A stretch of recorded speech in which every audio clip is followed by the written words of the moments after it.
तो गाइस आज तो यार एक भी वीडियो बना नहीं पाया हूँ। इधर चल रहा है हाइड्रो टेस्ट।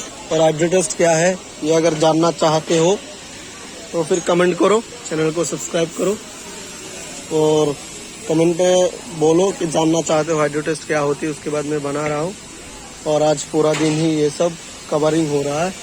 ये जो ट्रे लगाया था इस ट्रे का कवरिंग हो रहा है।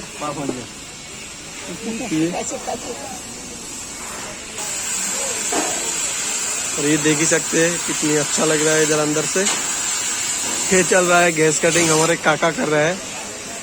जो मैं बोला था कवरिंग हो रहा है, ये देखिए कवरिंग का पूरा कितना अच्छे से हो रहा है। ये देख ही सकते हैं कवरिंग बहुत अच्छे तरीके से कर रहे हैं कवरिंग। तो आज के लिए बस इतना ही। वीडियो अच्छा लगे तो चैनल को लाइक कीजिए, सब्सक्राइब कीजिए, दोस्तों के साथ शेयर करिए। बाय।